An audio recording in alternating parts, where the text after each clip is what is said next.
Hey guys, Into the End here, back for another video. It is now the 1st of November. The ladder has just reset. I finished somewhere in the top 70s, I think, depending on how my rank fluctuated in the last few hours. As it is tradition for us, in the first couple of weeks in a new month, we're going to mess around with fun decks. And today, I found a interesting looking deck from Reddit. It is this deck right here. The original creator of the deck that I'm aware of is the Reddit user Generic Aviary. I do not know his in-game name, but this is his post from Reddit, and this is his original deck list. I just copied it and imported it into Eternal. So here it is. I think this deck is really interesting. I've always been kind of curious as to see what Mindlink does. I'm not entirely sure.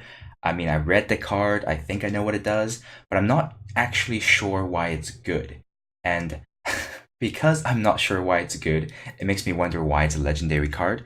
And the more I don't know something, the more I want to try it out, because I want to know what it does, and I also think the best way to learn something is to actually use it. So let's take a look at this deck. I like this deck for a couple of reasons. I think this deck is really well tuned, or really well put together. Whoever made this deck, well, I'm assuming Generic Aviary made this deck, did put a lot of effort into the deck. I think it makes a lot of sense. So at its core, this is a bit of a gimmicky deck made after the card Mindlink. But one thing I like about this deck is that it looks like, to me, even if you don't draw the Mindlink, the deck would still function. It has a lot of good cards in it.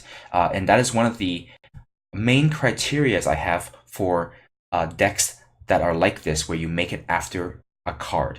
A lot of people say you should make a deck around, Shard of the Spire, make a deck around a Crown of Possibilities. The problem with a lot of those decks is that if you don't draw the key card that the deck is built around, the deck doesn't do much, or it's just significantly weaker.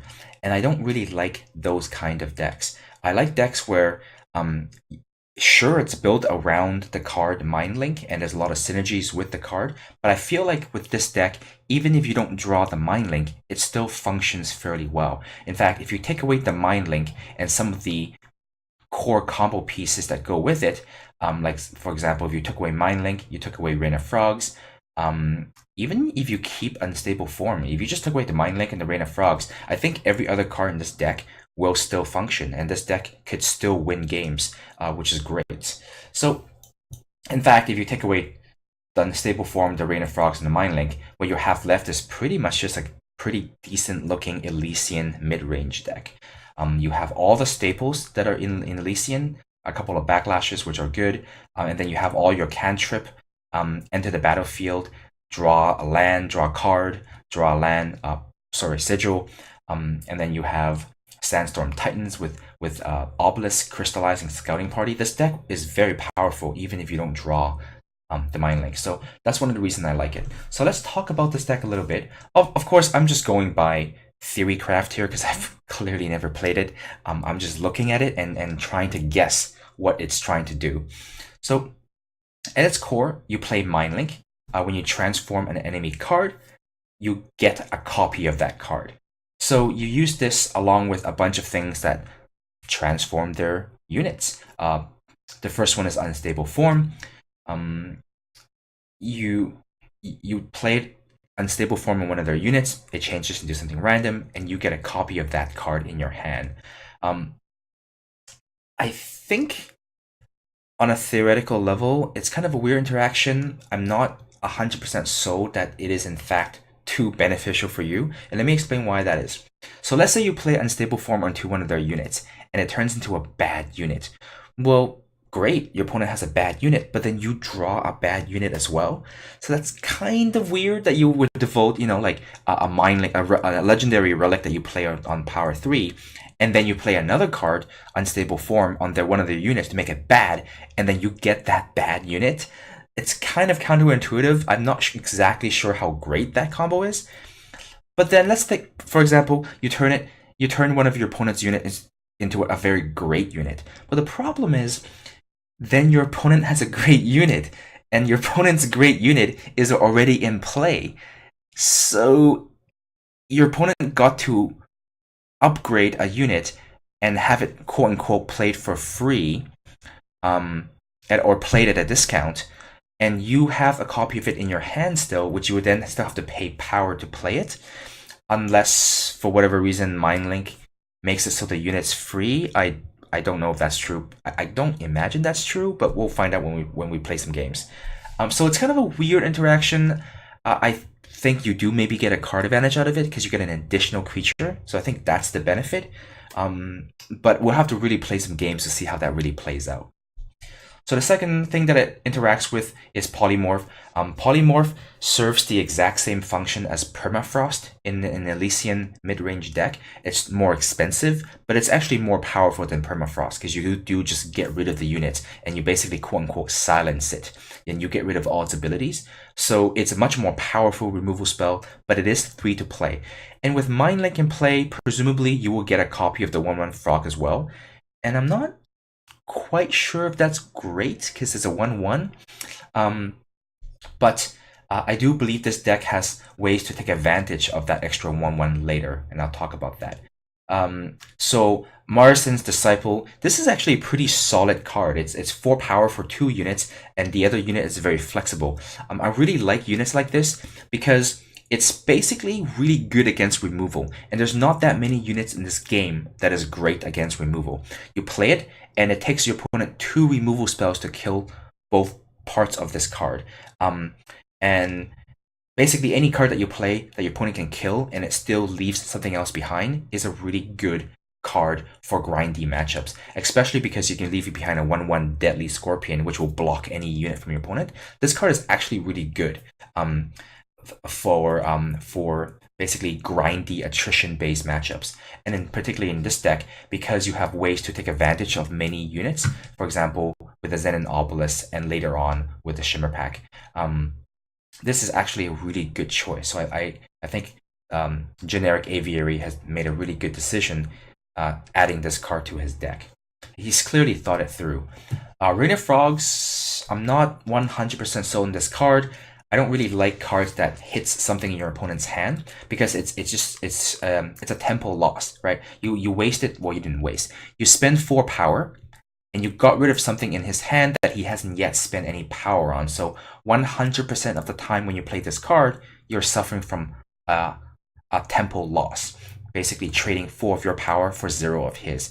And of course, he loses one of the cards in his hand, but you also lost the Rain of Frogs, right? So in terms of trading cards, you're both down a card, and he's not. Actually, you're down a card because you downgraded something in his hand to a 1/1, but he still has a 1/1. So I think you lose more than you gain from this.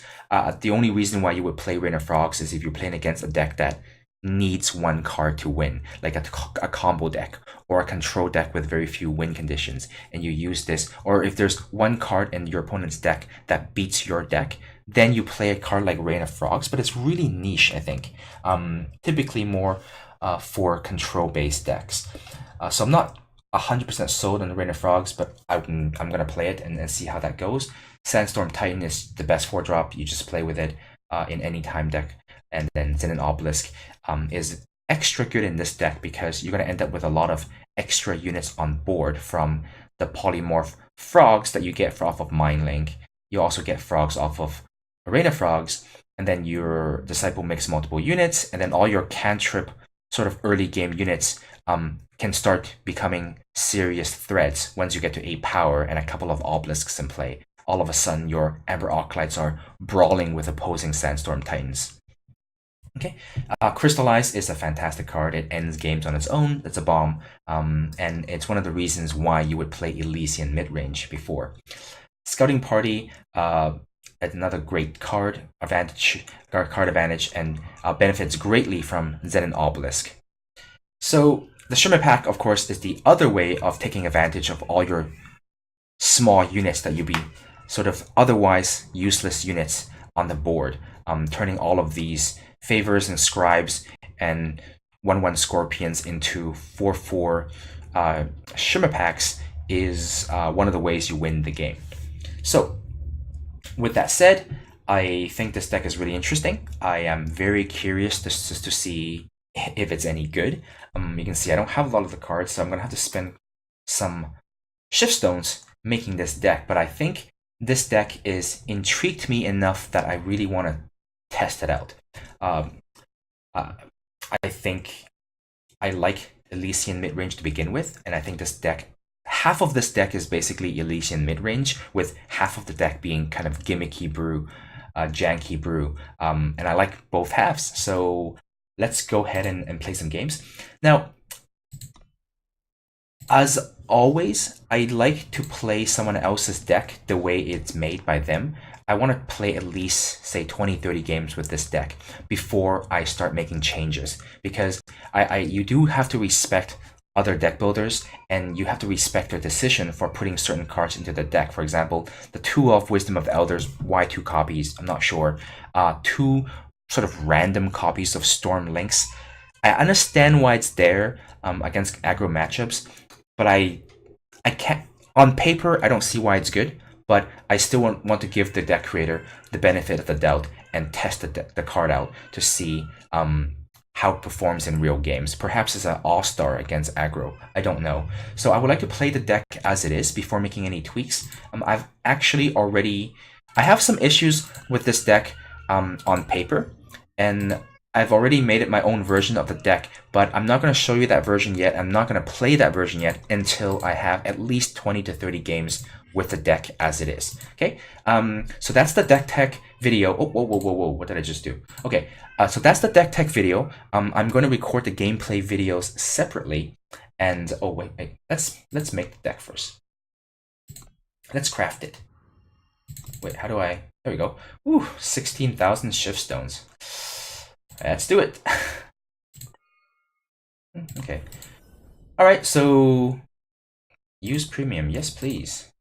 All right, so the deck is now completed. I will record the actual gameplay video separately. As always, thanks for watching. If you like what you see, give me a thumbs up or like.